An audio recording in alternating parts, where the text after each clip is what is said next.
배당으로 연금을 만드는 배당연금술사입니다. 투자 관련 책 딱 한 권만 추천해달라고 한다면 저는 주저없이 피터 린치의 전설로 떠나는 월가의 영웅을 떠올립니다. 딱딱하고 어렵게 느껴질 수 있는 투자 이야기를 정말 세련되고 재미있게 풀어나간다는 생각이 듭니다. 쉽게 설명하지만 그 속에 담긴 가르침은 절대로 가볍지 않기 때문에 저는 이 책을 정말 좋아합니다. 읽을 때마다 새롭게 느껴지는 부분들이 있어서 여러 번을 읽으면서도 시간이 아깝다는 생각을 한 적이 없습니다. 이미 이 책을 읽어보신 구독자님들께서도 이 영상을 시청하시는 시간이 전혀 아깝지 않으실 거라고 믿습니다. 먼저 이 책의 저자 피터 린치가 얼마나 훌륭한 투자자인지를 제대로 알고 나서 책을 읽어나가는 게 순서일 것 같습니다. 대한민국 1세대 가치 투자자로 평가받으시는 이채원님께서는 피터 린치가 워렌 버핏, 존 템플턴, 조지 소로스에 비해 과소평가를 받고 있다고 말합니다. 앞서 말한 3명의 투자 대가들은 탁월한 장기 수익률을 기록했을 뿐만 아니라 철학 수준으로 평가받는 자신만의 정교한 투자 이론을 갖췄다는 점에서 진정한 대가로 존중받고 있지만 피터 린치는 13년이라는 상대적으로 짧은 운용기간과 평범한 투자 이론 때문에 우수한 펀드 매니저 정도로 평가받는 경우가 많다고 합니다. 이채원님의 말씀을 잠시 빌리겠습니다. 우리는 피터 린치가 투자대가 3명보다 상당히 불리한 환경에서 주식에 투자했다는 사실을 고려해 볼 필요가 있습니다. 대가 3명은 투자에 있어 자신의 판단에 충실하게 행동할 수 있었지만 피터 린치는 종종 자신의 의사와 상관없이 주식을 사고 팔아야 했다는 것이죠. 뮤추얼 펀드를 운용했기 때문에 린치는 고객의 자금 흐름에서 자유로울 수 없었습니다. 펀드 매니저는 주식을 사야 할 시점에서는 주식을 팔아서 고객의 환매 요구에 대응해야 하며 반대로 주식을 팔아야 할 시점에서는 밀려드는 고객의 돈으로 주식을 사야 하는 어려움에 직면하게 됩니다. 버핏과 같은 대가들은 시장이 폭락하면 주식 보유를 늘리고 시장이 상승하면 이익을 실현하는 원칙을 실천하면서 훌륭한 성과를 달성했습니다. 하지만 린치는 그럴 수 없는 불리한 환경임에도 놀라운 성과를 얻었다는 점에서 높은 평가를 받을 수 있습니다. 피터 린치는 2천만 달러의 마젤란 펀드를 인수한 후 660배에 달하는 140억 달러 규모의 뮤추얼 펀드로 성장시켰습니다. 13년 동안 펀드를 운용하면서 단 한 해도 마이너스 수익률을 기록하지 않았던 것으로도 유명합니다. 이 기간 마젤란 펀드의 수익률은 S&P 500의 2배였으며 수치상으로는 무려 2510%에 달합니다. 화면 속 기사는 전문가들이 운용하는 펀드라고 해서 항상 좋은 수익률을 기록하는 것은 아니라는 것을 보여줍니다. 13년 동안 펀드를 운용하며 단 한 해도 마이너스 수익률을 기록하지 않은 것은 정말 기적 같은 일입니다. 폭등과 폭락을 모두 경험하면서 큰 성공을 이루어낸 투자자이기에 우리는 피터 린치가 해주는 소중한 이야기들을 반드시 들어볼 필요가 있습니다. 피터 린치는 절정의 순간이었던 47세에 가족과 더 많은 시간을 보내고 싶다며 돌연 은퇴를 선언했고 월가의 전설적 인물이 되었습니다. 이러한 이유로 이 책의 제목은 전설로 떠나는 월가의 영웅입니다. 서문을 보면 피터 린치가 IT 버블에 대한 생각을 이야기하는 내용이 나옵니다. 버블이 터지기 전에 언급한 내용이니 IT 열풍에 대한 생각이라는 표현이 더 적합할 것 같습니다. 피터 린치의 말을 잠시 빌려오겠습니다. 이미 가격이 잔뜩 오른 뒤에 닷컴 종목을 매수하려는 투자자들은 명심해야 할 것이 있다. 이러한 기업의 주가 상승은 향후 수익에 대한 전망이 반영된 것이지만 이 수익은 실제로 실현되지 않을지도 모른다. 그렇다면 실현 가능성이 불투명한 수익이 반영된 주식을 매입하는 것이 과연 합당한 일일까? 이 질문의 어감에서 이미 파악했겠지만 내 대답은 아니오이다. 그래도 닷컴 종목들의 화려한 축제에 끼지 못한 것 같은 아쉬움이 남는다면 이러한 종목에 투자한 사람들 중 몇 배에 이르는 상승폭을 고스란히 챙긴 경우는 거의 없다는 점을 상기하기 바란다. 이렇게 즉시 수익을 기대할 수 있는 방법이 많은데도 나는 여전히 낡은 방식으로 투자하고 있다. 내가 주식을 보유하는 기준은 구식 기본에 따른 실적이다. 나의 포트폴리오에서 전형적인 대박 종목들만 보더라도 이 기업들이 제대로 진가를 발휘하기까지는 대개 3년에서 10년 이상의 시간이 걸린다. 심지어 이 중에도 손실을 본 종목들도 있다. 나는 주식 투자의 성패를 결정하는 것은 결국 기업의 이익이라고 믿는다. 오늘, 내일, 그리고 다음 주의 주가를 연거푸 들여다본들 정신만 산란해질 뿐이다. 세상을 바꾼 혁신을 주도한 것은 인터넷이 처음이 아니다. 철도, 전화, 자동차, 비행기, TV 등은 적어도 전 세계 인구의 상위 4분의 1에 해당하는 사람들의 전반적인 생활에 혁명을 일으켰다. 이처럼 새로운 분야에서는 많은 신생기업이 탄생했지만 그중 소수만이 살아남아 시장의 주도권을 장악했다. 인터넷 분야 또한 마찬가지일 것이다. 성공적으로 시장을 독점한 기업의 주주들은 부자가 되겠지만 일시적인 성공에 그치거나 이렇다 할 실적을 거두지 못한 기업에 투자한 주주들은 손해를 볼 것이다. 좀 더 시간이 지나면 인터넷 관련 기업 가운데에서도 대규모 성공 사례가 등장할지 모르지만 지금 시점에서 보자면 기대만 크고 주가는 비효율적이다. IT 버블을 모두 경험한 이후에 작성된 내용처럼 상황을 냉철하게 판단하고 있는 게 정말 놀라울 따름입니다. 저는 피터 린치가 미래를 예측할 수 있었던 이유가 이 한 줄에 잘 표현되어 있다고 생각합니다. 세상을 바꾼 혁신을 주도한 것은 처음이 아니다. 처음이 아니라는 것은 참고할 만한 비슷한 사례가 이미 존재한다는 의미일 겁니다. 실제로 바로 뒷문장에서 철도, 전화, 자동차, 비행기, TV 등을 과거 사례로 언급했습니다. 저는 여기에서 중요한 깨달음을 하나 얻었습니다. 미래 예측은 현재를 정확하게 파악하는 것에서 시작되며 현재를 파악하는 것은 과거 분석으로부터 시작된다는 것입니다. 2020년과 2021년 PDR이라는 용어가 유행처럼 번졌었습니다. Price to Dream Ratio. 미래의 꿈과 희망을 가지고 와서 높은 주가를 정당화할 때 쓰이는 표현이었습니다. 지금은 적자를 내고 있는 기업이지만 엄청난 성장성을 가진 기업이기에 충분히 매수할 만한 가치가 있다는 생각으로 많은 투자자들이 적자 기업에도 과감히 투자를 했고 그 결과 기업 실적과는 별개로 주가가 치솟는 경우가 허다했습니다. 2022년 4월 현재 지난 2년간 꿈을 먹고 자랐던 적자 기업들의 주가는 대부분 거품처럼 꺼져내렸습니다. 이 책을 다시 읽어보니 피터 린치가 묘사했던 당시 상황이 불과 얼마 전까지 일어났던 우리의 상황과 적지 않은 공통점을 가지고 있다는 것을 알게 되었습니다. 오래전에 쓰여진 투자 기본서보다 최근에 집필된 투자 관련 서적을 더 선호하는 투자자가 많습니다. 오래전에 쓰여진 투자 기본서들을 지금 상황과는 맞지 않는 옛날 이야기가 담긴 책 정도로 가볍게 생각해서는 안 됩니다. 지금 핫한 분야와 종목들이 담긴 책들은 흥미롭긴 하지만 우리가 스스로 생각할 수 있는 기회를 앗아갑니다. 반면 투자 기본서에 담긴 과거의 사례들은 우리가 처한 현재의 상황에 맞도록 스스로 변형시켜서 적용할 수 있는 응용력을 길러줍니다. 저는 이러한 이유로 최근에 집필된 책들보다 투자대가들이 오래전에 집필했던 투자 기본서를 주식시장 변화의 순서대로 읽어보는 것이 우리가 반드시 해야 할 일 중 하나라고 생각합니다. 책을 직접 읽을 시간이 부족하신 분들에게 조금이라도 도움을 드리고자 투자 기본서 시리즈를 틈틈이 제작할 계획입니다. 책만 읽어드리면 지루하실 테니 책을 읽으며 제가 느끼고 생각한 점들도 함께 공유하도록 하겠습니다. 우리는 투자하는 모든 종목에서 돈을 벌 필요는 없다. 나의 경험에 비추어 보면 포트폴리오에 포함된 10개의 종목 중에서 6개만 오르면 만족스러운 실적을 올릴 수 있다. 왜 그럴까? 주가는 마이너스가 될 수 없으므로 손실액은 처음에 투자한 금액에 한정되지만 상승하는 주가에는 한계가 없기 때문이다. 결국 대박 종목 몇 개만 있으면 평생 투자해서 성공할 수 있다는 말이다. 물론 여기에서 얻는 수익은 신통치 않은 종목에서 본 손실을 모두 메우고도 남는다. 실제로 저는 이 구절을 읽고 투자 종목 수를 결정하는 데 많은 영향을 받았습니다.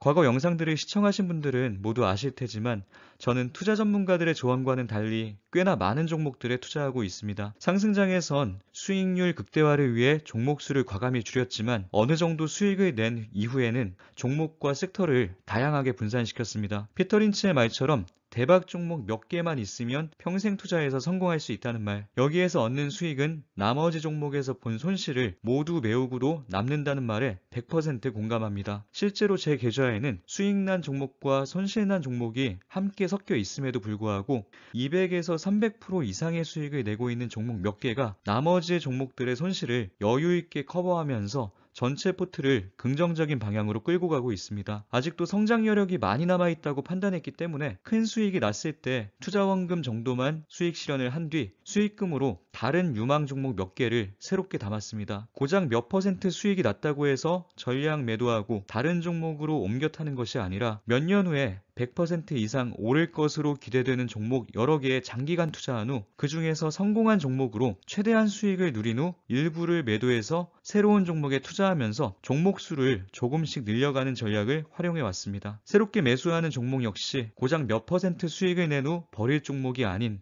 몇 년 후 100% 이상 오를 것으로 기대되는 종목에만 투자를 했습니다. 물론 매수한 모든 종목이 제 생각대로 움직일 리는 없겠지만 이렇게 계속 씨를 뿌리듯이 종목 수를 늘려가다 보면 그 중에서 새로운 대박 종목이 등장하게 되고 그 종목을 잘 키워서 또 씨를 뿌려나가는 것을 반복하고 있습니다. 제가 보유한 종목 수가 너무 많다며 초보나 하는 백화점 투자를 하고 있다고 비난하시는 분들도 가끔 계십니다. 투자에는 정답이 없기에 개인의 성향과 생각에 따라서 다양한 투자법이 존재할 수 있습니다. 비난이라는 것은 자신의 생각만이 옳다고 확신하는 마음에서 비롯되는 것 같습니다. 다양한 관점에서 생각하지 못하는 사람 중 좋은 투자자는 극히 드물 것이라고 생각합니다. 크게 성공한 투자자가 이렇게 말한 적이 있다. 약세론이 항상 지성적으로 들린다. 아침 신문을 읽을 때마다 저녁 뉴스를 볼 때마다 우리는 주식을 당장 내던져야 할 그럴듯한 이유를 얼마든지 찾아낼 수 있다.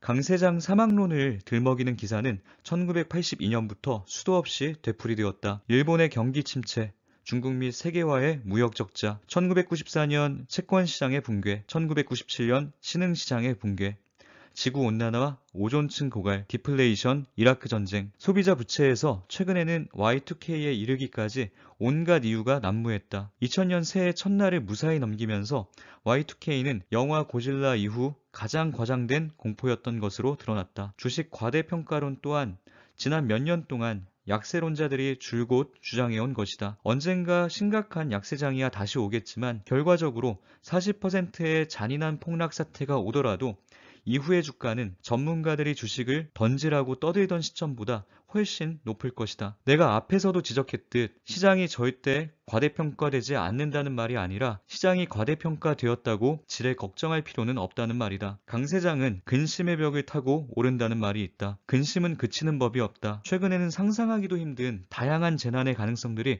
우리를 걱정하게 했다. 제3차 세계대전, 생물학적 아마겟돈, 핵무기 유출, 극지만년설 융해, 유성의 지구 충돌 등이 그러한 예다.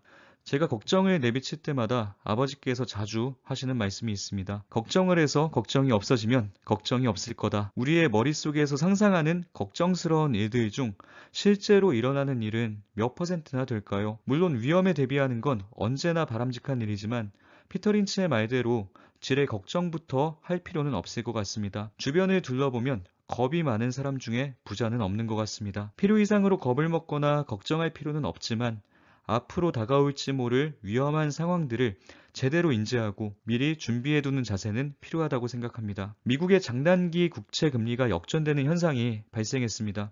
역사적으로 장단기 국채 금리 역전 없이 경기 침체가 일어난 적은 없었기 때문에 장단기 국채 금리 역전은 경기 침체를 예측하는 주요한 지표 중 하나입니다. 과거 사례로 봤을 때 금리 역전 이후 불황에 이르기까지는 길게는 2년 정도가 걸렸습니다. 1978년 이후 6차례의 대규모 경기 침체 중 5개 사례에서 금리 역전 현상이 나타났다고 합니다. 2006년에 2년 만기와 10년 만기 간 금리가 역전된 후 2008년 글로벌 금융위기가 발생했었습니다. 다만 이번 금리 역전에 대해 일부 전문가는 페드가 지난 2년여간 양적 완화 정책에 따라 막대한 양의 국채를 매입하면서 시장금리에 왜곡이 생긴 것이라고 주장합니다. 페드의 자산 매입 프로그램이 단기 국채보다 장기 국채의 금리를 억누르는 효과를 발생시켰기 때문이라고 하네요. 미래를 예측하는 것은 우리가 할 수 있는 영역이 아닙니다. 다만 지난 40여 년 동안 6번 중 5번의 경기 침체 사례에서 금리 역전 현상이 나타났었다고 하는 점엔 관심을 가져볼 필요가 있을 것 같습니다. 지금의 장단기 금리 역전 현상이 7번 중 6번의 경기 침체 사례에 해당될지 아니면 예외 사례 한 번을 더 늘리는 결과가 될지 정말 궁금합니다. 겁을 먹고 지금 보유한 모든 주식을 매도할 필요까지는 없다고 생각합니다. 다만 혹시 모를 만일의 상황을 대비하여 각자의 마음속에 나름대로의 전략이 반드시 있어야 할 것 같습니다. 저는 배당 성장주 비중을 조금씩 늘리면서 장기간의 하락이 오더라도 배당을 받으면서 버텨나갈 생각입니다. 매달 적립식으로 배당 성장주에 투자하며 장기간의 하락장에선 주가 수익보다 배당 수익을 계속적으로 늘려나가는 데 초점을 맞추려 합니다. 끝없는 침체와 하락은 아닐 것이기에 여차하면 그냥 온몸으로 버텨낼 각오도 하고 있습니다. 장밋빛 미래만 그리는 것이 아니라 언제나 최악의 상황까지도 함께 생각해 둔다면 크게 두려울 것도 크게 실망할 것도 없는 것 같습니다. 아무리 큰 경기 침체가 찾아오고 아무리 큰 하락장을 맞이하더라도 멘탈만 무너지지 않는다면 위기를 기회로 삼아 수익을 낼 수 있는 기회는 반드시 존재할 것입니다. 전문 투자자로서 내가 알고 있는 성공의 비결을 이 책을 통해서 독자들에게 아낌없이 전해줄 것을 약속한다. 그런데 아이러니하게도 내가 이 책에서 전하고자 하는 첫 번째 비밀은 전문가의 말에 귀를 기울이지 말라는 것이다. 일단 전문가의 손을 빌리지 않기로 결심했다면 투자를 준비하는 단계부터 혼자 힘으로 해결해야 한다. 즉 확실한 정보라며 떠도는 소문이나 증권사의 추천 종목, 뉴스레터에서 제시하는 놓칠 수 없는 최신 정보 등을 무시하고 스스로 조사해야 한다. 피터 린치 같은 전문가가 산다는 종목도 무시해야 한다. 피터 린치가 매수 중인 종목을 무시해야 하는 정당한 이유는 적어도 세 가지가 있다. 첫 번째, 그가 틀렸을지 모른다.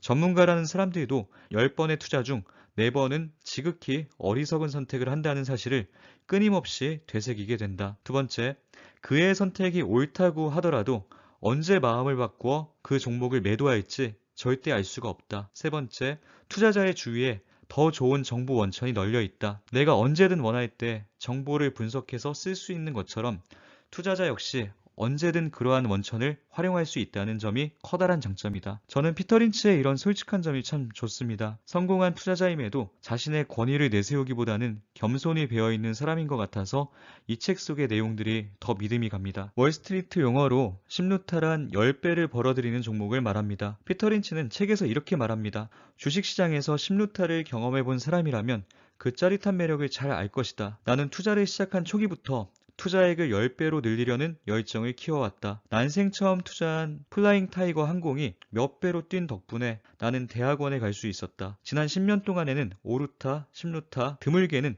20루타도 나온 덕에 내 펀드가 경쟁력을 갖고 앞설 수 있었다. 나는 1400개 종목을 보유하고 있다. 규모가 작은 포트폴리오라면 이만큼 탁월한 종목이 하나만 있어도 손실을 이익으로 바꿀 수 있다. 이렇게 수익성이 높은 종목이 발휘하는 효과는 정말 놀랍다.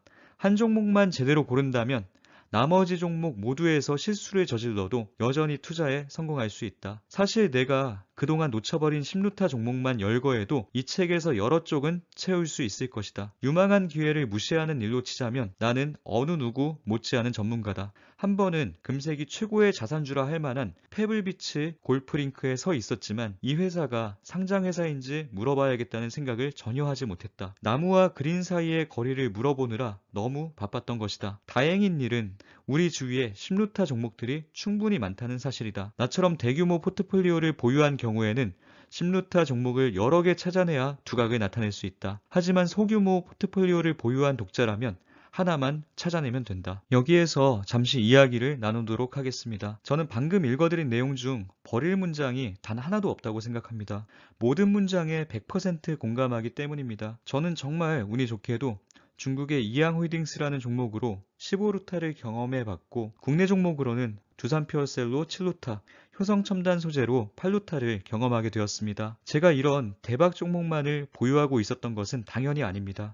여러 개의 종목 중 정말 운이 좋게도 일부 종목이 큰 수익을 내줬기 때문에 다른 종목들이 장기간 횡보하거나 마이너스 수익률을 기록하고 있을 때에도 여유를 갖고 기다릴 수 있었던 것 같습니다. 원금 이상을 수익 실현하여 다른 유망 종목을 매수하였으며 남은 수량들은 현재도 보유하고 있는 중입니다. 하락장을 맞이한 지금 세 종목 모두 큰 하락을 맞이했지만 별로 개의치 않고 있습니다. 투자 원금은 진작에 회수했으며 나머지는 모두 덤으로 얻는 수익이라는 생각을 하니 굳이 매도를 해야 할 필요성을 느끼지 못하고 있습니다. 평생 심루타 종목을 단 한 번도 경험해보지 못하는 투자자가 대다수일 것이라고 조심스럽게 예측해 봅니다. 종목 선정도 중요하지만 그보다 훨씬 더 중요한 것은 확신과 인내심을 갖고 기다릴 줄 아는 것입니다. 아무리 좋은 종목을 보유하고 있어도 열매가 열리기 전에 꽃을 꺾는 투자자들이 대부분입니다. 심루타 종목이라고 할지라도 끊임없이 우상향하며 심루타를 만들어내는 종목은 절대 없습니다. 이제 하락 추세 시작인가? 라는 생각에 수도 없이 많은 사람들이 떠나갈 것입니다. 같은 출발선에서 시작했어도 결국 심루타를 누리는 것은 확신을 갖고 마지막까지 인내한 극소수의 사람들의 몫입니다. 단기적인 관점으로 접근한 사람, 종목에 대한 분석과 확신이 부족한 사람은 절대로 심루타를 누릴 수가 없습니다. 많은 분들께서 관심을 갖고 계신 TQQQ, SOX에도 마찬가지입니다.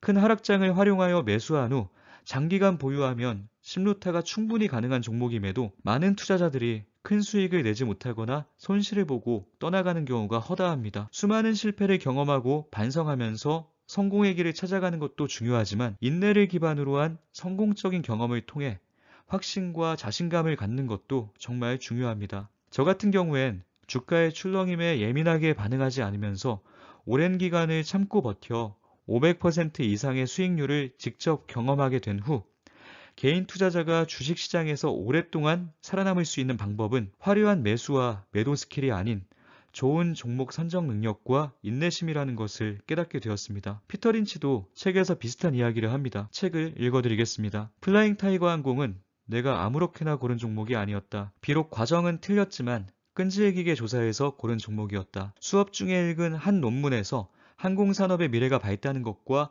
플라잉 타이거 항공이 항공 화물 회사라는 사실을 알게 되었다. 하지만 이 회사의 주가는 내가 주식을 매수한 동기와는 다른 이유로 상승했다. 내 생애 첫 번째 오르타 종목이었다.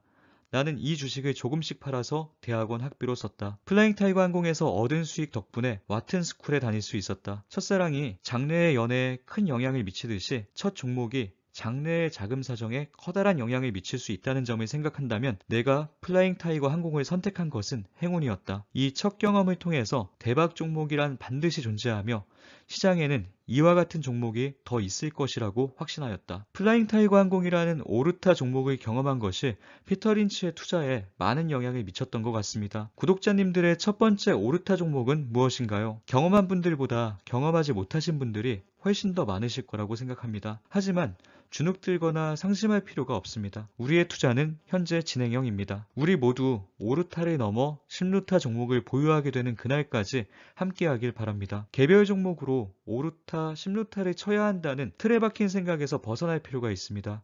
S&P 500, 나스닥 100, 필라델피아 반도체 지수와 같이 장기적으로 봤을 때 우상향 가능성이 높은 지수 추종 ETF 투자를 통해서도 오르타 이상은 충분히 가능합니다. 종목의 문제가 아니라 우리가 그 시간을 인내하지 못하는 게 문제일 뿐입니다. 저는 이 이야기도 정말 감명 깊게 읽었습니다. 나는 나의 장모님인 찰스 호프 여사가 위험한 종목에 투자하는 것을 바라지 않았기 때문에 매우 안전한 기업인 휴스턴 인더스트리즈의 주식을 매수할 것을 권했다. 이 주식은 10년이 넘도록 꼼짝하지 않았으니 확실히 안전하긴 했다. 어머니의 돈으로는 더 도박에 가까운 투자를 해도 좋을 것 같아서 더 위험한 컨솔리데이티드 에디슨을 매수해드렸다. 이 주식은 6배가 올랐다. 사실 이 회사의 기본적인 운영 상태를 계속 지켜본 사람에게는 그다지 위험하지 않은 종목이었다. 대박 종목은 이른바 고위험 부분에서 나오지만 여기에서 말하는 위험이란 회사의 상황보다 투자자가 어떤 사람이냐에 따라 더 좌우된다. 마지막 문장이 정말 인상적이었습니다. 기업이 위험한 경우도 존재하지만 그 기업에 투자하는 투자자의 마음가짐과 투자 방식이 위험할 때가 더 큰 문제일 수도 있다는 말에 전적으로 공감합니다. 또한 많은 사람들은 변동성이 크지 않은 종목을 안전한 종목, 변동성이 큰 종목을 위험한 종목이라고 표현합니다. 피터 린치는 자신의 사례를 통해서 10년이 넘도록 주가가 꼼짝하지 않은 종목이 과연 안전한 종목일까? 라는 재미있는 질문을 우리에게 던졌습니다. 세배 레버리지 ETF인 TQQQ SOXL은 위험한 종목이기에 절대 투자하면 안 된다고 강하게 못 박으시는 분들이 가끔 계십니다. 변동성이 큰 종목이므로 시장 상황에 따라 크게 손해를 볼 가능성이 있으니 주의해야 한다는 말에는 충분히 공감합니다. 하지만 위험한 종목, 안전한 종목이라고 구분짓는 것은 주관이 담긴 지극히 개인적인 판단이라고 생각합니다. 흔히들 대형 우량주 투자를 안전한 종목으로 분류하지만 애플과 마이크로소프트, 삼성전자에 투자했다고 해서 모두가 플러스 수익률을 보장받는 것은 아닙니다. 당연한 막연한 수익을 기대하며 고점에 매수했고 생각지도 않았던 주가 하락에 마음이 심하게 흔들려서 매도했다면 대형 우량주 투자도 누군가에겐 힘들고 위험한 투자였을 수 있습니다. 반대로 SOXL과 TQQQ에 오래전부터 투자해서 10배 이상의 고수익을 내고 있는 사람이 절반 정도는 수익 실현을 하고 나머지 절반의 수량만 마음 편하게 들고 있는 상황이라면 그 투자자에겐 SOXL, TQQQ는 더 이상 위험한 종목이 아닐 것입니다. 각자가 처한 상황이 다르기에 그에 따라 생각이 달라지는 건 어쩌면 당연한 결과입니다. 투자에 대한 우리 모두의 서로 다른 생각 또한 존중받을 필요가 있다고 생각합니다. 어쩌면 틀린 것이 아니라 다른 것입니다. 다른 것을 다르게 보지 못하는 나의 생각이 틀린 것일 수도 있습니다. 다양한 생각들을 받아들이는 것이 생각처럼 쉬운 일은 아니지만 저만의 틀에 갇히고 싶지 않아 저와 다른 생각들을 주의 깊게 살펴보려고 노력 중입니다. 피터 린치의 장모님과 어머니의 투자 이야기를 읽고 나름대로 생각을 정리해봤습니다. 10년 동안 투자한 기업의 주가가 그대로인 경우 10년 동안 안전한 종목에 투자했다는 표현이 적합한가? 투자금 손실은 없었지만 10년이라는 시간과 감정을 소모했으므로 변동성이 없었던 그 종목은 어쩌면 안전한 종목이 아니었을지도 모른다. 많은 투자자들이 변동성이 작은 종목을 안전한 종목, 변동성이 큰 종목을 위험한 종목으로 구분짓지만 투자의 관점에선 시간을 쏟고 수익을 내지 못하는 것도 안전한 투자라고 보긴 어렵다. 방금 말씀드린 것은 그저 저만의 생각일 뿐입니다. 구독자님들께서도 투자 기본서를 읽으신 후 자신만의 생각들을 노트나 블로그에 기록해 두시길 추천드립니다. 그 생각들이 조금씩 모여서 자신만의 확고한 투자 철학이 될 것입니다. 생각할 기회를 주는 좋은 내용이 너무 많다 보니 영상을 나누어서 제작해야 할 것 같습니다. 워낙에 유명한 책이라 이미 많은 분들께서 읽어보셨을 것이기에 이 책을 다룰까 말까에 대한 고민이 많았습니다. 저는 전설로 떠나는 월가의 영웅이란 책을 여러 번 읽어도 읽을 때마다 새롭게 느껴지는 부분들이 있어서 흥미로운데 혹시라도 저만 재밌는 것일까봐 걱정입니다. 조금이라도 도움이 되셨길 바랍니다. 2편을 원하시는 구독자님들이 계신다면 추가 영상을 제작하도록 하겠습니다. 또한 함께 읽어보고 싶은 책이 있으시거나 다른 구독자님들께 추천해주고 싶으신 책이 있으시다면 댓글로 공유 부탁드립니다. 감사합니다.